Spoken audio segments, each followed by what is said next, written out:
grows where you are, it exists where you are. An intentional journey to open up the pathways To connect us to something bigger. It helps everybody in the equation. has been the magic of the people, and it's passed from person to person. You have to follow through. You have to do the thing. Like happy, safe place. Is that your logic, or was that something you were told? Focus on your craft and your practice. Just ask me why. Why in general? Can you unteach yourself something that society has taught you? Mystical experiences will always be different. Your body is your temple. You've probably been doing certain things your whole life. You need nothing else other than what you're in right now.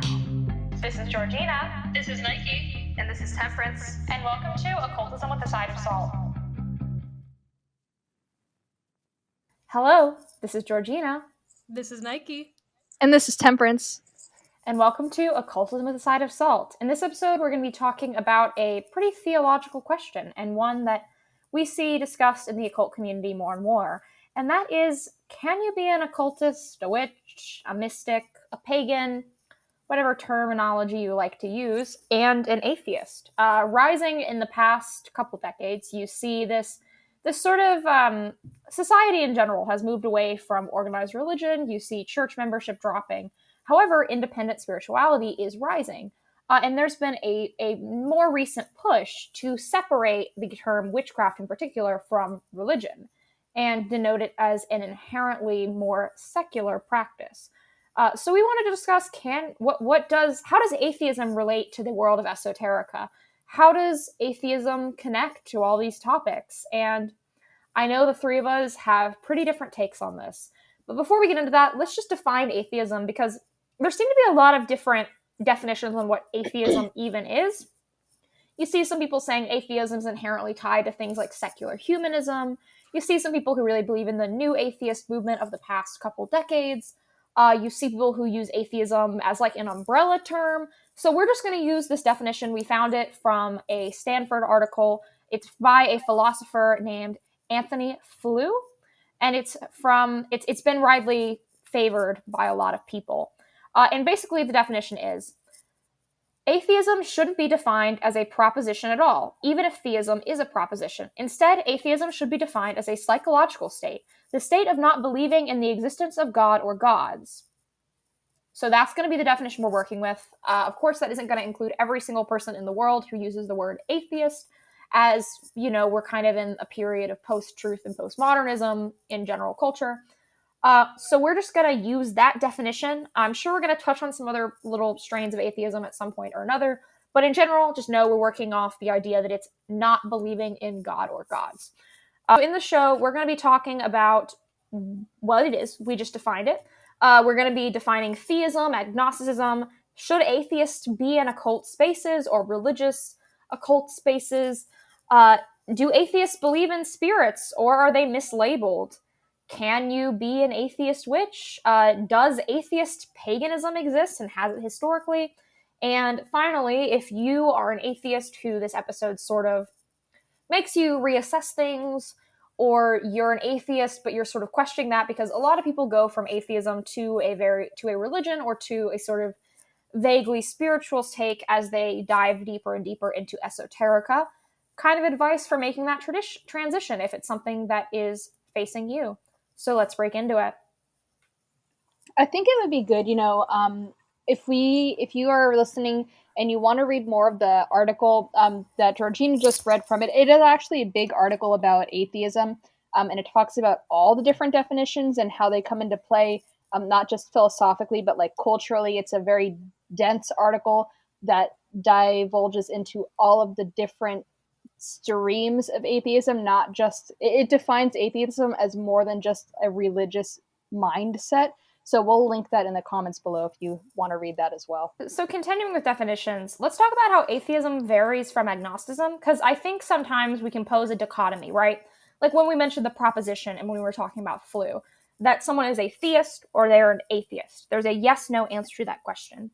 Agnosticism is more where someone sort of falls in the in-between zone. And in a lot of philosophical takes I was reading about agnosticism is admitting that one is human, thus unable to fully comprehend the question.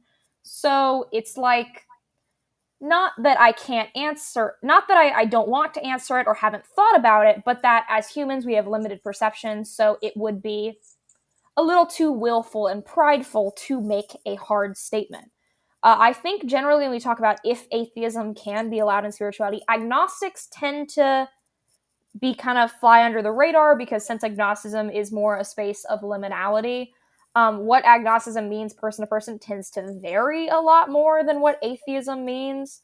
Because for some people, agnosticism seems to be just like the default setting, whereas for other people, it means they're questioning their religious belief. So maybe they're experimenting with a ton of stuff and they're not really sure where they fit yet, or a whole variety of things. And what theism means is, if we're defining atheism as the state of not believing in gods, theism is the state of believing in gods, not necessarily worshiping gods or being religious, which religious implies more than just belief. Religious tends to imply things like actions, a lot more going on there.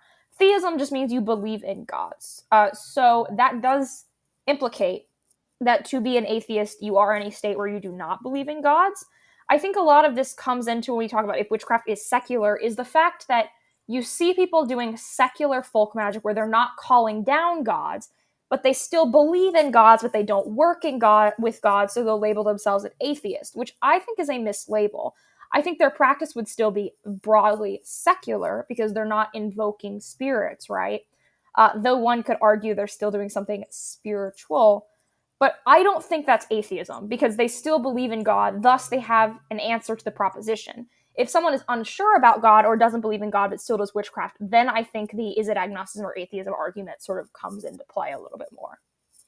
I think this is one of those topics where you really have to give definition, like give nuance to the definition when you're describing your belief system, because even though for the purposes of this episode on this podcast, we have defined atheism, atheism is a spectrum. And so even in theism, right? So if we're on the basis of this podcast, we're using the term atheism to just mean flat out the disbelief in God, okay? We have that. Then in theism, it's agnosticism is part of theism, and deism is part of deism. Deism, yeah, deism, if those aren't familiar, was a big thing in the 1700s where people believed God existed, but they could not interact with God, and God did not interact with people. God was super detached.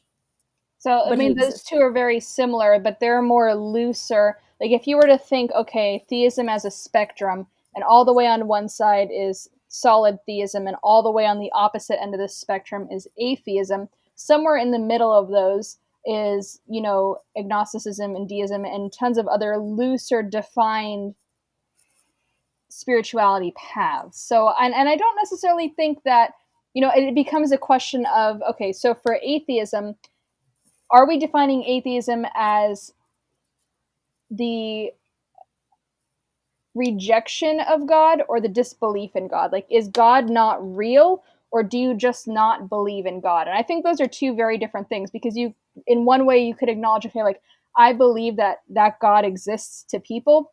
I just don't believe that that's my God, versus the argument of God is not real. I think those are two very separate things that can get convoluted. Yeah, and I think those manifest in very different ways in people's spiritual practice. Because let's say you believe in God or gods, but you choose not to work with them because maybe, like I, when I was kind of Gnostic when I was younger, I definitely believed God and spirits existed, but I didn't venerate God because I thought God was, because I kind of bought into that Gnostic heresy, right? I believed God was tormenting us and a sadist or whatever. Don't believe that now, but at the time I did. So I refused to venerate God because I didn't want to support him because I thought he was like tormenting humanity and it created a cruel world, etc., etc. So I still would have, personally, I still identified as religious because I still had a lot of spiritual beliefs. I believed in spirits, I believed in God, I believed in everything, but I didn't venerate. But I wouldn't have called myself an atheist by any metric, because I still believed in all that stuff, like, pretty strongly. I just didn't worship God. And I think when you interact with, especially someone who identifies as a new atheist, right? And they're like really aggressive about being against religion, like that person, the way that someone who's like really aggressively against religion makes them very uncomfortable, versus someone who believes in spirits but doesn't feel comfortable working with them that's just such different conversations. And the way like I could see someone who is in the camp that I used to be in do like folk practice and not really bat an eyebrow at it, whereas someone who's a super hardline religion bad, you're dumb if you believe in God person would probably largely laugh at spiritual behavior. Well, and the atheists that I follow, which may sound weird to some people, but I think it's important to like, follow it and understand it. I really appreciate Matt Dillahunty and some of the people that he's associated with because they have some call-in shows that they do. He's famously known for the Atheist Experience. He makes appearances on The Line with Jimmy Snow. The way that he and most of the people that are on that show define it, because it's like a call-in thing, and often it's like Christians trying to explain why they should believe in God. They say that they don't know, and because they don't know and they have no proof for it, the burden of proof is put onto the people saying that there is in fact a thing. They say, I don't know if there is or is not. I have seen no proof to that end, that there would definitively be yes an answer that there is in fact a god or gods or whatever. And they're not like honing in on Christianity in particular. It's for everything. They reference like Zeus and Hinduism and whatever, but I think that's usually more of what I see from atheists is that, especially if they're older and they've taken the time to sort of understand their beliefs about it. It's more of I have not seen proof, and so while we might label that I don't know sort of explanation as agnosticism, that's more of what I see atheism as. Agnosticism, when I've always had, or at least people who self-describe as agnostic, it's usually like the quote is something along the lines of, well, I believe in something, I just don't know what that is. It's the ambiguous like other way of I don't know versus I've seen no proof. And so for me it always diverges in those ways, but I don't usually see the I've seen no proof, the burden of proof is on you people practicing spirituality stuff, because they tend to see no proof for any of it. Whereas the agnostic people are more what I see sort of in that middle zone of I don't know. I don't know really what I believe, but they're usually like at least a little bit superstitious and they do certain things, and that's usually what brings them into, if they're going to go from something into like working with gods or spirits or whatever. That not sure but open to it is usually what draws them in. I think there's an element too in atheism that's important to point out, at least that I've in my personal experience have noticed, is that some people are super against the theology, right? Like they're super against the God or the religious text or whatever. Okay, that's fine. But some people are against the culture, which is very different. They're against like what they view as the church culture, or as in whatever religion it is that they're going for. They're against the unifying body that represents the religion instead of the actual theological doctrines of the religion. Like that's been my personal experiences. I've seen such a rejection of the culture of religion that it's caused a backlash to the thought of the religion, if that makes any sense. Oh, I absolutely agree. I think our notion of what is religion is very colored by, in America, in the West, people's experiences with the Christian church in particular. I see a lot of people who get into paganism in particular because they've sort of been through a period of agnosticism. Sometimes they have religious trauma. They've come out of the Christian church culture and they vehemently reject it for a lot of reasons, a lot of very valid reasons. And because of that, their idea of what a religion is very colored by that experience. They'll say, oh, I'm starting to work with these gods and I see them in a blended between the psychological and external sort of models of thinking about things. But I'm not going to church. I'm not following a sin style doctrine. I'm not having that religious cultural experience. Thus, it's not the same thing as religion. And I think when we think about religion in the West, like we base every comparison, it seems, internally. And I'm biased about this too, to that Christian church experience. We don't think of religion in the way that they do in the East, right? Like in Eastern spirituality, like Buddhism, Shinto, like that's very, very different than the Western church understanding. And because of that, I think our understanding of the word religion is very narrow and tainted by those experiences. We see that a lot too with people who are just getting into deity practice, right?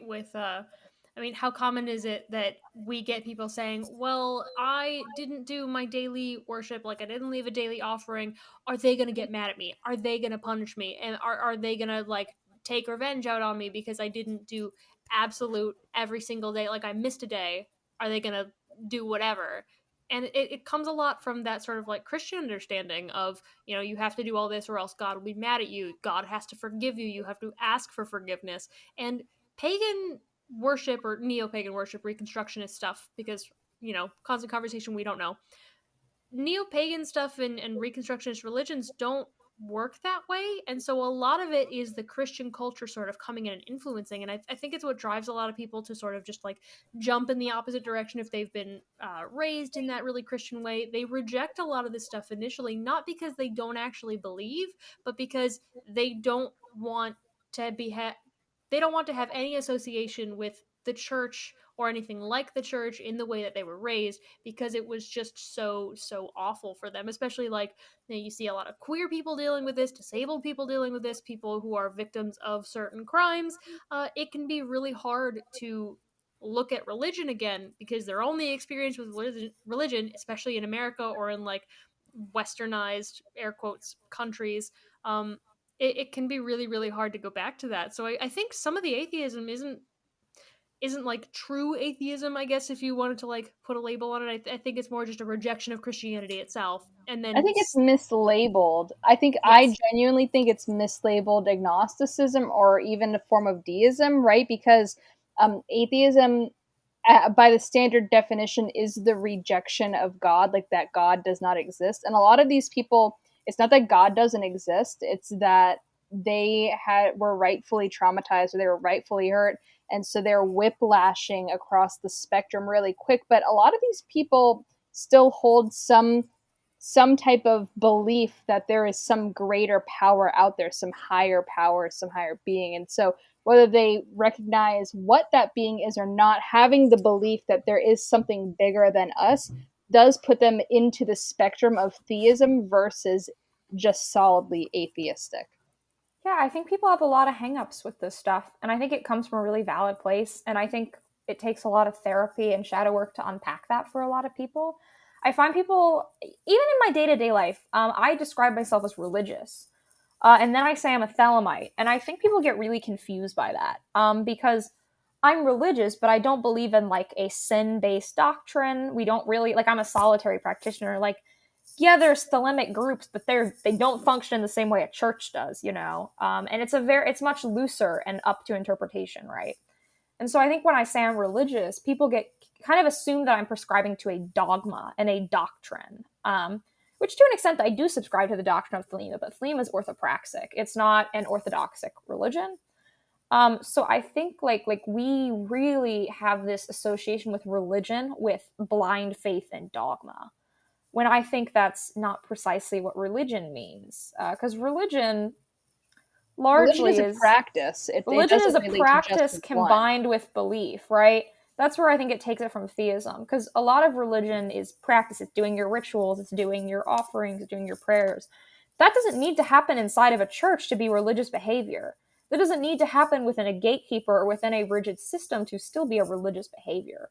You know, like I've seen people make really interesting takes about if like the idea of secular religions or like seeing certain philosophies or political alignments as a religious thing because of the way that we sort of have these religious like behaviors that apply to them. And so I think like religion is a term that I get why some people are really wary about, but I think it is a restrictive mentality and something that ultimately holds us back and also invalidates a lot of like Eastern religions like Buddhism, by tying it to this definition that we're so so relatable to the West because of everyone's mass exposure to Christian church dogma. I think I want to point it out because like I cannot stress it enough that theism is a spectrum, and it goes all the way from hardcore belief to searching and not sure at all about anything. It's a spectrum, and no matter how long you've been on your journey, you're allowed to float through that spectrum and come back and go through that spectrum, because I think so many people, when they become an occultist or they become a pagan or they become a witch, they're like, I have to believe in this, I have to do this, like these are the things that I have to do. And there are going to be some parts of your journey where you're like, I don't know if this resonates with me anymore. And then you float through the spectrum again. And eventually you'll probably wind your way back over somewhere where you were before. But it is an absolute normal thing to go through this spectrum almost regularly on your journey. Like it'll pop up every now and again. I'm not saying it's going to happen every day or every week, but maybe once a year, twice a year, you reevaluate, do I still resonate with these things that I'm doing, or are they still part of my belief? And you'll notice that your practice naturally shifts over time as you get more interested in things and you learn new things, and those new things that you're learning will influence the way that you believe theistically. Yeah, I think doubt is good, which is something people never expect to hear from a self-identified religious person, but I think it keeps us in check, and I think it keeps us constantly questioning. Esoterica is about the internal spiritual tradition. And so for that, you need to constantly be thinking and questioning your beliefs. I think it's good to be confused and go through periods of questioning. It's scary and it's daunting, but I think it's really important. And I think that's something that a lot of atheists, like the atheists that I've met, don't really seem to understand about witchcraft, or at least for the most part, because I'm sure there's more like dogmatic types of witches out there who say that you must believe or else or something. But I've had conversations with atheists a few times since like publicly being pagan, where we're just talking about it, and I'm like, they bring up like, well, what if you have doubts? Isn't that sort of going against the whole thing? And I'm like, have doubts, follow them. If you become atheist again, who cares? Like, we're not the church. We're not going to chase after you. It's okay if you do it for a time and then you jump back out and say, you know what, it was all fun and games, but maybe I'm just an atheist after all, and it was all my imagination. That's fine. And I've had to have that conversation with people entering the witch space too, because they get really scared that people within the space, like, it all just wraps around to a lot of the Christian cultural stuff in America, at least, because a lot of these people are going to be American, where they just sort of have this idea that people are going to react the way that the Christians in their area have reacted to them in the past, and their personal experience will be reflected back again, where they expect that we're going to get upset that they have doubts, or we would get upset that they would want to leave the community. But most of the people I've met, and maybe I'm just lucky, I don't know, but the spaces that I've been in, everyone's like, follow your doubts. It's okay to doubt, because like my view is, if you doubt and you leave, you can always come back. I mean, it's not like you can't come back to it. And, if nothing else, you've learned more about other people and you can understand from their direct perspective because you lived it. And, maybe you've met a couple of friends, and you can still be friends with people who are religious, who are spiritual. If you don't believe in any of that, there's sort of this feeling that, again, like maybe they've experienced from a church or something, that nobody will want to be their friend if they leave the practice. And for the most part, can't speak for everybody, but that's not going to be true. I have plenty of atheist friends. So there's just, it's a lot of fear-based stuff of like, if I start doubting, will my entire life fall apart? Because that's often the case with churches. If you doubt God and you leave the church, a lot of areas will ostracize you completely. Yeah. I think also a lot of people's first gateway into witchcraft in particular, which, by the way, I'm a Phalamite occultist. I don't identify as a witch, but a lot of people's gateway is Wicca. And Wicca is a religion. Wicca has core beliefs. And I think people getting new into Wicca don't understand the ideas of orthopraxy that a lot of the older Wiccans talk about, and you see in like Gardner Saunders' writings, because they're reading like Cunningham. And so they take Wicca as a dogma, right? They take the rule of three really seriously. They believe you have to cast a circle or you'll die. They have to have the perfect altar. And they get they treat Wicca in a very similar way that a lot of people treat Christianity. And so they assume all witchcraft is like this and don't realize that the term witchcraft is a very broad and vague term, especially now.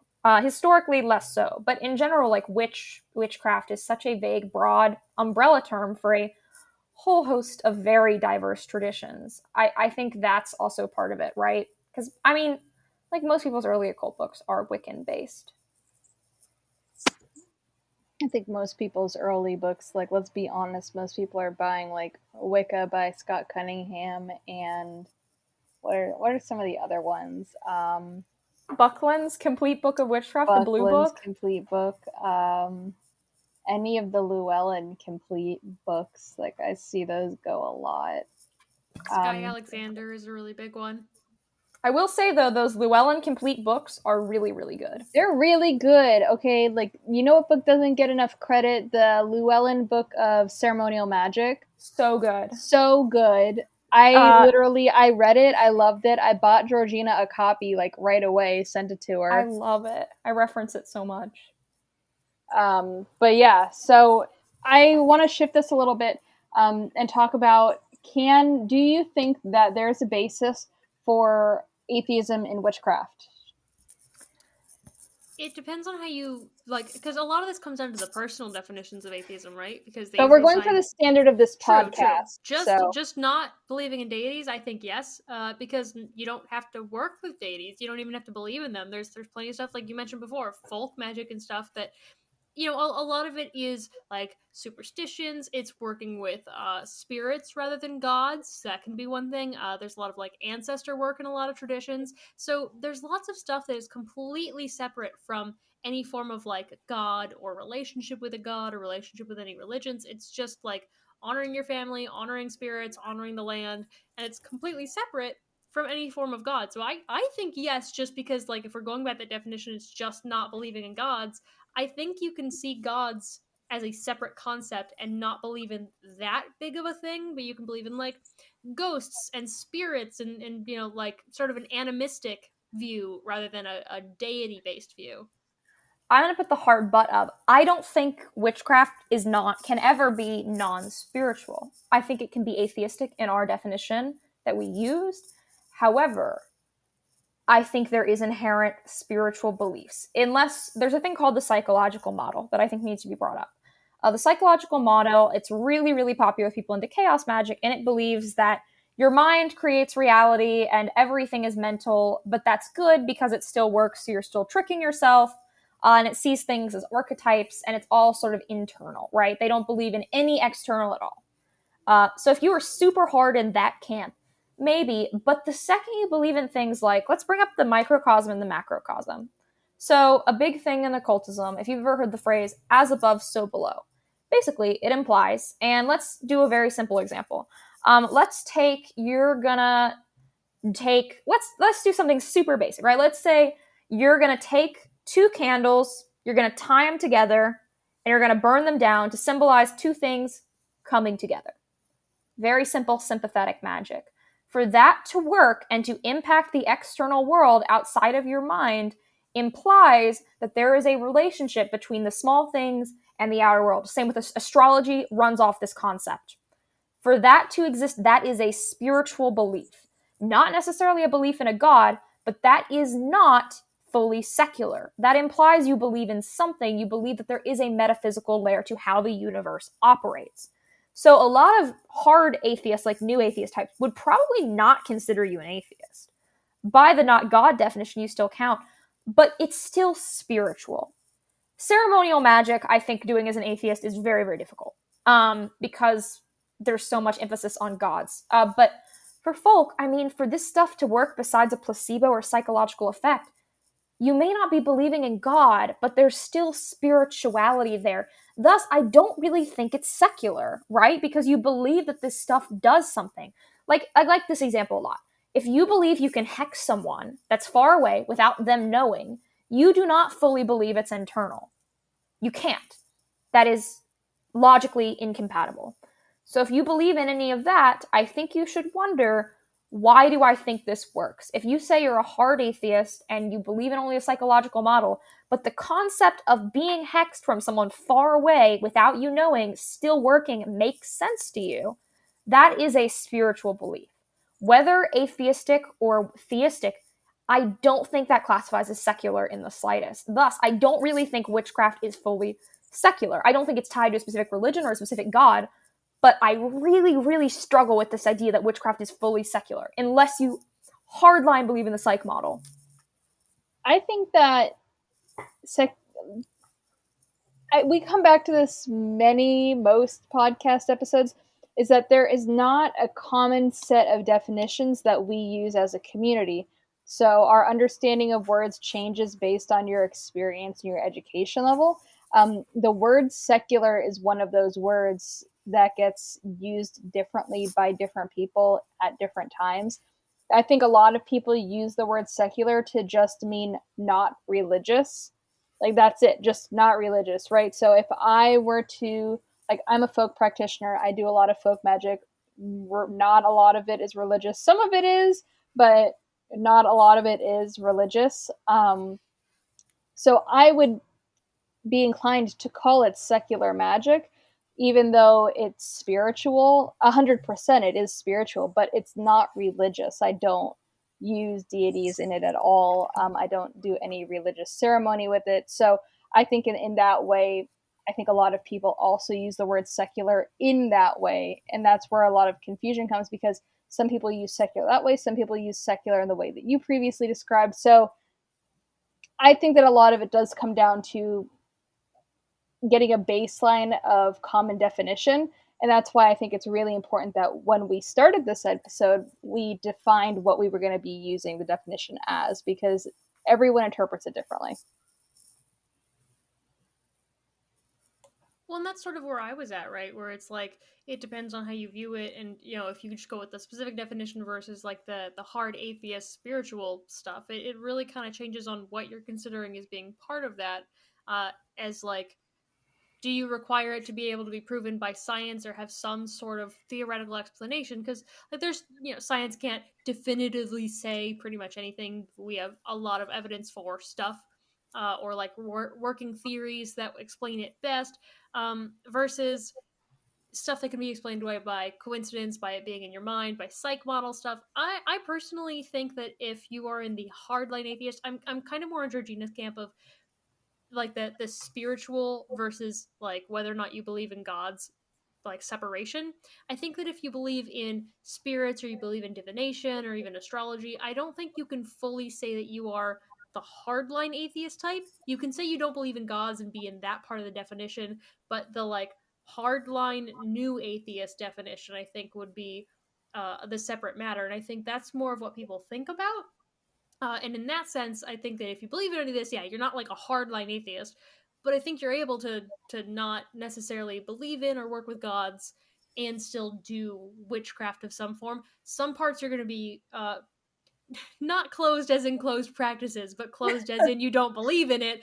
Some parts are going to be closed to you, like calling on a god isn't going to work because there's a strong part of you that's just like, well, I don't believe in it, so I'm just calling it nothing.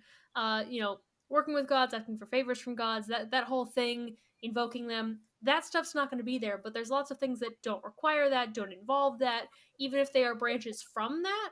I think you can still work with it. But yeah, I think if you are the hardline atheist type, I don't think you can call yourself a witch. But that sort of, makes sense, right? Like you wouldn't be part of the community if you didn't believe that any of it worked in the first place, right? Yeah, I mean, I think let's bring up ceremonial magic and mysticism, because I mentioned that in the intro. I think to be an atheist and to be a ceremonial magician generally cannot work. Because as a ceremonial magician, the majority of rituals do involve calling in spirits, evocation, and all that jazz, calling elementals. And you could, I guess, argue if you're not doing ceremonial magic that involves God, that you're not doing that. But 99% of ceremonial magic rituals relate to a god or will do things like evoke the born, like do the bornless ritual, which is very literally calling God into you. I think if you were trying to be a ceremonial magician without a belief in some sort of god, you would fail pretty quickly because very few rituals would be left. Even initiating into something like planetary spears using 7 spears or something, those are still very god related. The PGM calls on gods, like ceremonial magic without gods. I guess you could try doing demonic workings, but all those involve calling God to make the ritual work. And also mysticism, which a lot of ceremonial magic has the end goal of mysticism, which the end goal of mysticism is to unite with God. One cannot do a practice based on the unification with the divine oneness without a belief in the divine oneness to begin with. So I'm not trying to be exclusionary, but I do think if you are an atheist of any flavor, except leaning into theism or deism, I think ceremonial magic is something that you probably won't be able to relate to or connect with. I'm not trying to be a gatekeeper, it just logically kind of doesn't work. So now that we have that take on ceremonial magic, let's switch into paganism. Can there be atheistic paganism? Historically, yes. the answer to that is yes. By definition, we're just going to go by definition, in that the term pagan historically was used to denote anyone that was not Judeo-Christian. So if you were not Judeo-Christian, you could be classified as pagan. Historically, there have been references to atheistic pagans. There's a book written on, not specifically 100% atheism, but non-theistic paganism. There's a book called Godless Paganism, and it's a whole collection of essays on the topic. So there is historical reference to that. I think it's much less of a common practice, but it could be found. Yeah, paganism is kind of just an other category to begin with. Like, paganism, people try to give, like, concrete definitions to. Like, people try to say nature worship is inherently pagan, but even then, that's not necessarily true. But it is if you go by the anti-Judeo-Christian definition. Yeah, it just kind of means other. So, yeah, I mean, it makes sense that historically atheists were lumped in with the other category, because that's kind of what paganism was for a really long time. Just meant other. Well, I find that weird that people would consider anybody who, like, has that spiritual connection of nature being pagan, because isn't sort of the whole point of, like, Judeo-Christianity that God created everything, and therefore, like, seeing nature as something beautiful to be cherished? And I guess, like, the worship part makes it different, but I feel like people who get upset with people who really enjoy nature and call them pagan sort of are a weird category. But yeah, I mean, like, historically, we do have, like, non-theist pagans, because it was just that broad definition. But if you go with the term as most people use it, meaning, like, polytheist religions, then, like, it switches to a no. It depends on how you're defining paganism, but if you just go with, like, the dictionary, not Christian, then I feel like the obvious answer is yeah, they can exist, because atheism is also, in that sense, a form of paganism, you know? This podcast Yeah, well, I mean, I've had people tell me Thelema is not pagan because Thelema is not nature worshipping. Thelema calls on Horus and Babylon and Nuit. That's pretty not so Christian. We're weird because we still have Abrahamic elements in there, like Kabbalah, like, still exist in our wacky syncretist religion, but we're still in the other category. If some people are like, oh, since it also has a few Abrahamic beliefs left, it's gotta be Abrahamic. I don't think the Abrahamic faith would agree with you on that. There's a difference between neo-pagan and pagan. The definition term pagan is different from our concept of neo-paganism. Yes. Because whenever people bring up paganism and neo-paganism, I'm like, I don't know which side of that fence I'm on. Other. It's usually why I ask people, and I do this outside of these conversations too, but it's just so common with these. When I'm in conversation with people about any given topic that has sort of an ambiguous definition, because I know that there are multiple ways to sort of define and review it, I try to ask, what do you mean by this word? Give me your specifics. I want to know where you're coming from, so I can speak to you on the language that you understand. I can sort of, like, speak to your playing field, because I have to know, if they're saying pagan, do they mean polytheist, or do they mean not Christian? If they're saying atheist, do they mean I don't know, or there is not? Like, which path are they sort of on, so that we can proceed with that use of the definition? Because how I'm going to define it is going to be very contextual, based on how the other person is going about it. What the conversation entails. It's going to switch up a little so that we can be on the same playing field. And I think that often misunderstandings come when people don't do that, or don't know to do that. The same thing happens often in, like, political debates, where people sort of have varying definitions on small minutia, and that sort of just leads into a different direction.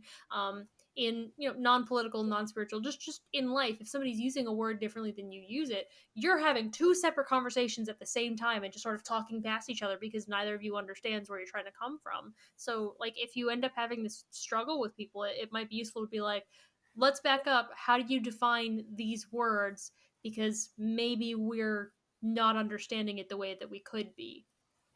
Yeah, well, I also think this raises a question. would you consider people, because I've seen some atheists say they work with gods, they're self-described atheists, they work with gods, but they work with the archetypes of the gods through a Jungian lens, thus it's internal, thus it is not working with gods, thus atheist. How do you feel about this logic? I don't follow I it. disagree.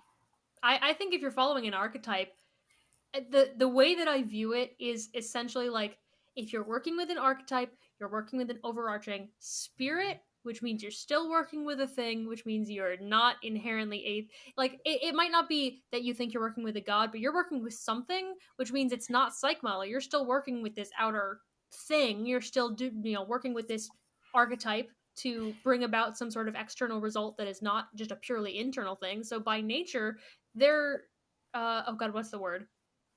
They're what is it? They're going against themselves.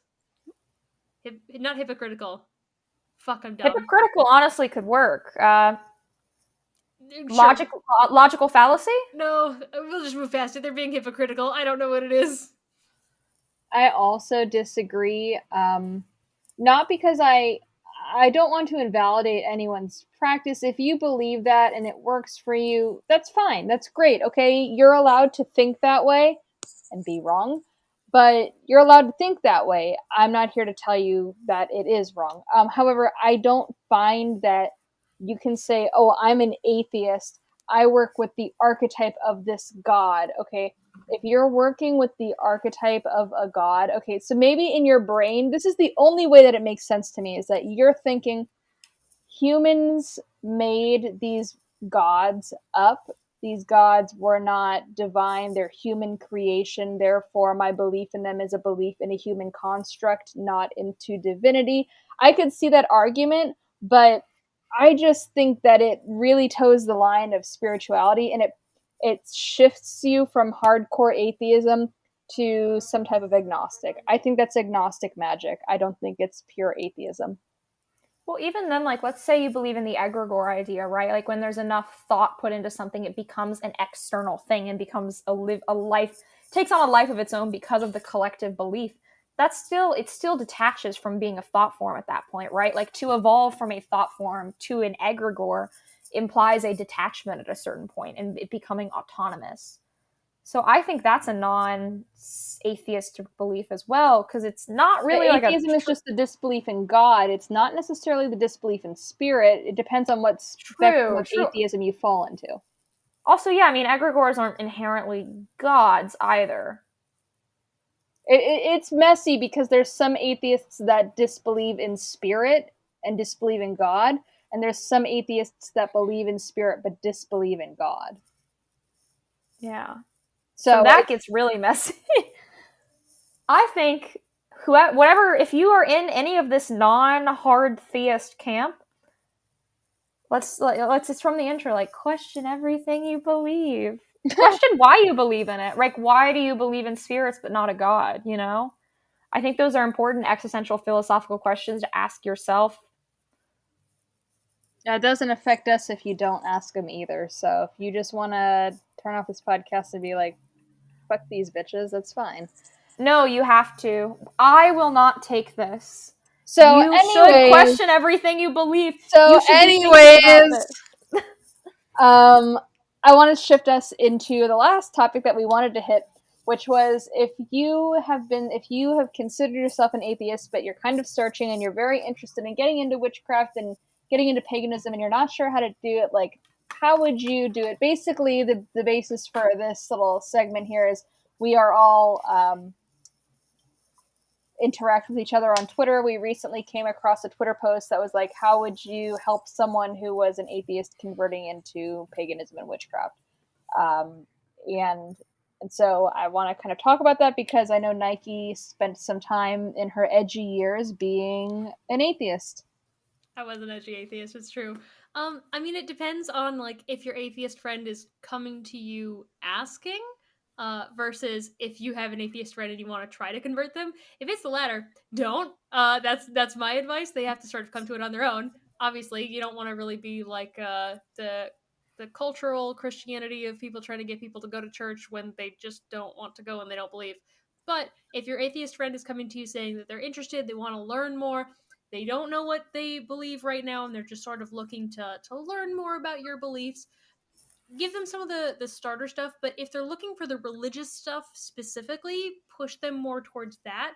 A lot of the times it is easier for somebody coming from the atheist perspective to understand divinity more than it is for them to understand things like divination and the as above so below, like spell work type stuff.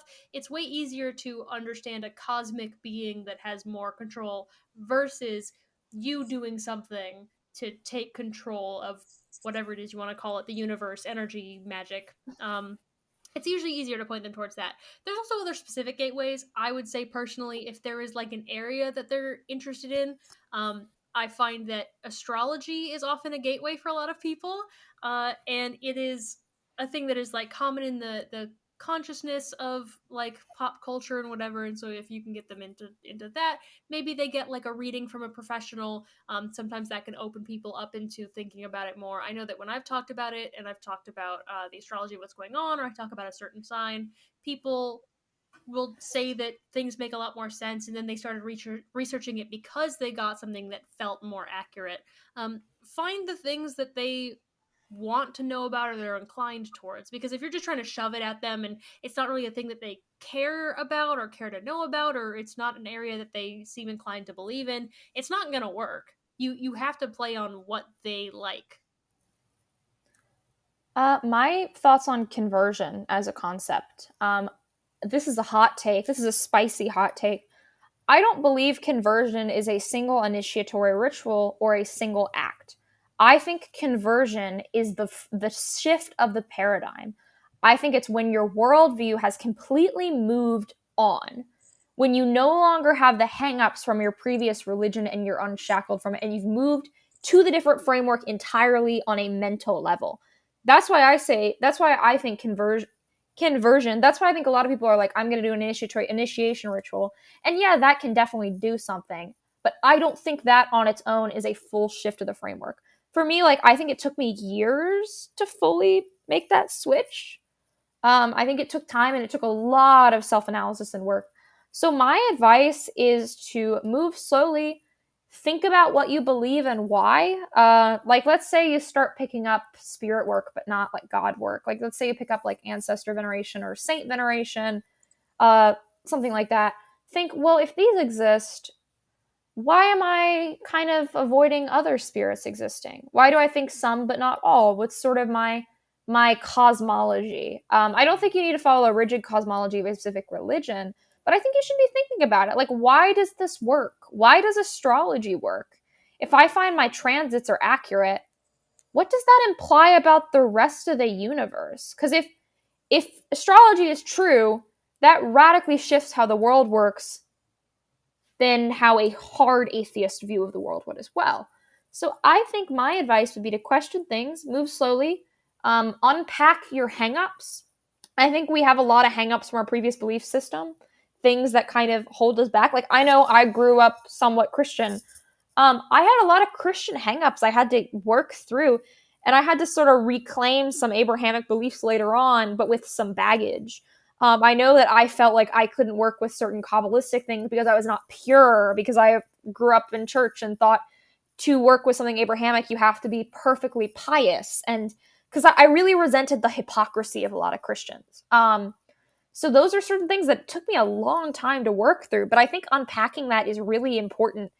Even if you remain an atheist and you stay in spirituality and you just do your horoscopes now and again, I think this is really important things to learn about yourself and to know what you want with the world and with your relationship to spirituality. Because the last thing you want to do is be doing spiritual behaviors because you're told they're what you're supposed to do and they're not in line with what your true will is or what spirituality should be for you personally. So think about it. Think a lot. And do things consciously and go, why am I picking up this practice? What does this say? And just do a lot of thoughts. Because I think a lot of this stuff is very internal, right? We can suggest certain rituals. We can suggest picking up tarot. But I think these big paradigm shifts are deeply internal. I think at the end of the day, based on everything we've talked about here, the answer to the question, Can atheism exist in the spirituality and occult spaces? The answer is yes. It can exist here. It can coexist here happily. Will it find its home in some of these areas? No, absolutely not. Ceremonial magic being one of them. It won't always find a home in all of the spaces, but it can exist here and live here happily. So if you find that that's your path, it's totally valid, and keep doing whatever it is that you're doing. My final thoughts: no one's breaking in your house with the God police. If you want to call yourself an atheist and work with deities, no one's breaking down your doors and it's like, you're using the wrong label! Get out! Banned! Banished! This is all a philosophical exercise. We're not coming for people personally. This is just to help you think, because thinking is really important. Spirituality is a lot of thinking about things. Think about things, it's good. But yeah, I mean, if you want to identify as an atheist and do spiritual practice, no one's stopping you. We're not. If you feel somewhat invalidated by something we said, once again, we're not the God police. You're in your own house. You can do what you want. You can do whatever you want in your home, so long as it's legal and safe. But yeah, I mean, question everything you believe. Put a lot of thought into this.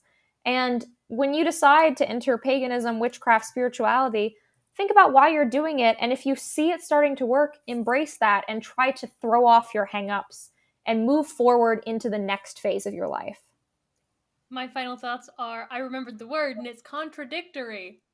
But also, more seriously, yeah, I mean, if you have issues with anything we've said, we do have an episode discussion channel.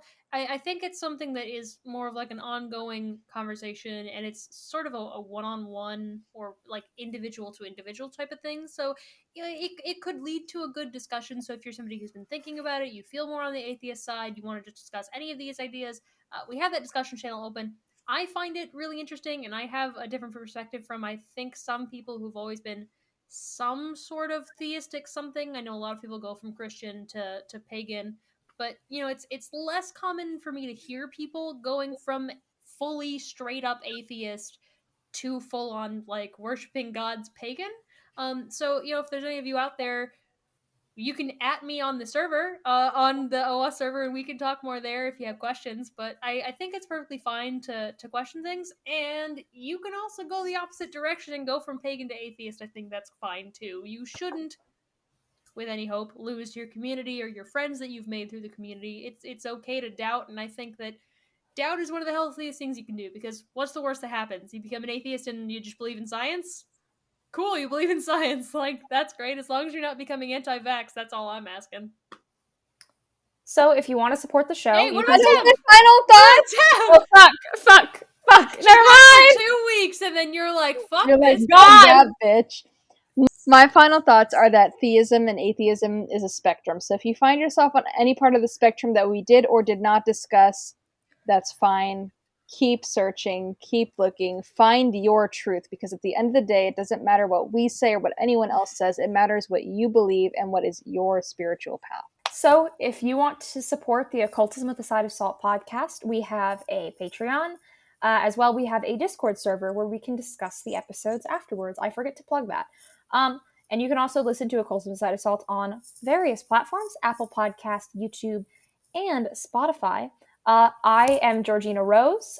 You can find me on Instagram, Twitter, TikTok, Patreon, YouTube, pretty much everywhere but Facebook, under .darling, D-A-A-T, like the Sephiroth, Darling. And this has been Georgina Rose. This has been Nike. I will not forget our patrons this time, because I'm pretty sure I did it last time too. I'm so bad at this. I have the piece of paper and everything. Let me get our patrons up and I will thank them, because I do love you all. I'm just really bad at this. Let's see. Here we go. Wow, we got a lot of you guys this time around. We've gotten more recently. So hello to all our new patrons. Thank you to Ree, Melissa, Maria, Kat.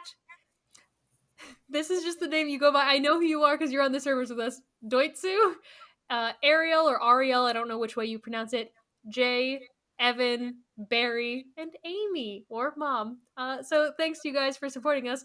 Also, I'm Nike. You can find me at Warrior Witch Nike kind of everywhere. I do YouTube stuff. I do Twitter stuff where I'm way more chaotic. I do Instagram here and there, although I'm less frequent there than anything else. But I'm cool, and you can come hang out with me and stalk me on my social media and stuff. And I'm Temperance. You can find me at Wildwoman Witchcraft on anywhere my book, Year of the Witch, is available. Literally, pretty much everywhere books are sold. I'm on Twitter at Temperance Alden. And you have been listening to Occultism with a Side of Salt. Non-tangible thing. Grows where you are, it exists where you are. An intentional journey to open up the pathways To connect us to something bigger. it helps everybody in the equation. It has been the magic of the people, and it's passed from person to person. You have to follow through. You have to do the thing. Like happy, safe place. Is that your logic, or was that something you were told? Focus on your craft and your practice. Just ask me why. Why in general? Can you unteach yourself something that society has taught you? Mystical experiences will always be different. Your body is your temple. You've probably been doing certain things your whole life. You need nothing else other than what you're in right now. This is Georgina.